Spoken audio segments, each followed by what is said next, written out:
What's up, guys? It's Dizzy PW with MMOHut. I'm over at the Twitch booth to check out what's new with Smite, and there's so much new going on. We unfortunately didn't have a guy on the scene at Gamescom to cover the big announcement with you guys in Tencent, but now that you're here, we'd love to talk to you a little bit about that and about what it means for the future of Smite. So for the people that don't know you, I don't know how they couldn't yet, but go ahead and introduce yourself. Sure. Hey guys, my name's Todd Harris, and I'm one of the founders and the Chief Operating Officer of Hirez Studios, and we're here with our game Smite. Fantastic. Okay, so first of all, how did it all come about? Did you guys approach Tencent because you were planning to publish in China? Did they come to you first? How'd that happen? It's actually been in the works for about a year.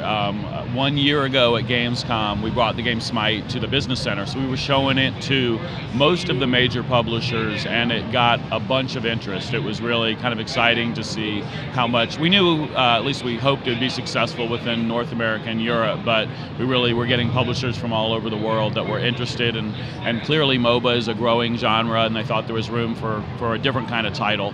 And so we started conversations back, last August basically, and then through the fall of last year we narrowed it down and felt really, really good about working with Tencent. Feels like a great partner for the game and a really good fit with our studio. So yeah, we made the deal happen, and we've actually we announced it at Gamescom, but we've been working together now for a number of months. One, to understand the Chinese market, because that's what they're going to do, is take the game Smite into China starting in October, and then the rest of the world. And then two, they've just been giving us feedback on helping to improve the game.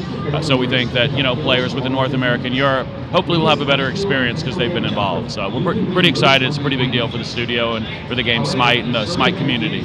And are they giving you any support on the developer side, or is that still all you guys?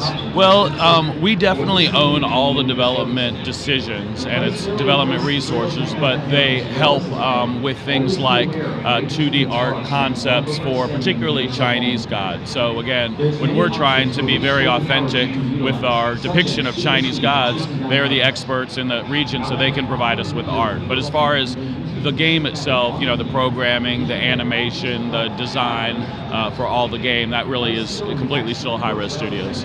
And were they involved with Chang Yi? Because I felt like there was a very distinct art style when she came out, where I felt like something was going on behind the scenes. Yeah, I mean, for a while, I think two things have been happening. One, we've just been trying to improve and maybe, I'd say, evolve the art direction of the game. So clearly we've gone a little less cartoony, a little more realistic with our textures, I would say, on both the characters and the maps. When we redid Joust and we redid Conquest and got rid of some of the broccoli trees and put in more detail. So that was both our artists wanting to have a higher degree of quality, and us as a studio giving them time, and then certainly getting some feedback on the overall aesthetic look from Tencent as well as others. That's just part of the beta process, is continuing to make the game better, and we've tried to do that not only with the design but with the art as well. And what's the feedback on the God ranking system you've introduced, and where do you think you're going to go with that? Are you just going to keep releasing those skins, or are you going to come out with a third tier? As far as gold skins and the ranking system for the individual gods? Yeah, I think players really like the mastery system.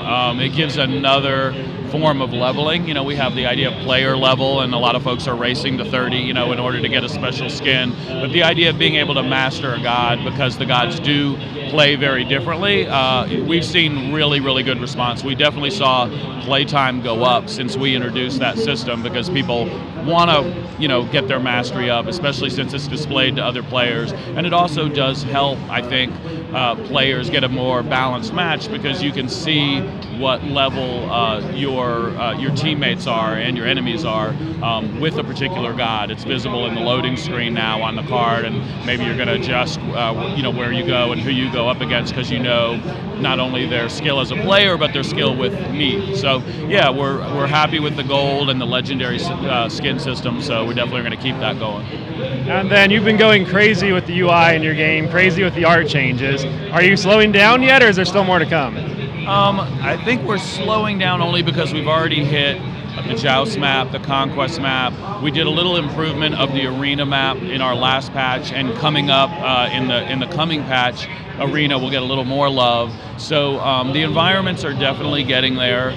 We are continuing to redo characters, though, as far as the art. So in the upcoming patch, Odin, who was one of the early gods and a strong-looking god, but not quite up to the later gods, will get a full new model and full new texture, and we'll continue to do that and look at some of the early gods and try to make sure they're all at that level, because a lot of players, they like the play style of a god, but you know, they want them to be at the same level as the new gods, and that's important to us. I'm stoked to see what my Mountain Man skin's going to look like. That's awesome. And then, can you tell me anything about the teaser with the 10v10? Yeah, so that's pretty cool. What we announced also a couple weeks ago was the idea of technical support for 10 versus 10, which we've been playing inside the studio, and as you can imagine, it's chaotic, a little spammy, not too strategic, but really fun. And so basically what we're going to do is do the technical support, do the UI support, because things like the scoreboard have to be modified. And we're not envisioning that as a new mode that will always be available. We'll use the match of the day system. Okay. So instead of Hoarder mode or All Cupid or Greek versus Roman, we'll have a flavor that will be 10 versus 10. So far we played it both on the Conquest map and the Arena map. They've both been fun. And so that's likely how we'll start, and then we'll see how the community responds to that. But it's pretty cool and different from obviously what a lot of MOBAs can offer as far as that big of a battle. All right, man, thank you for your time. And for our viewers, check out the description below to learn how you can win a Kali convention skin. Thanks, guys.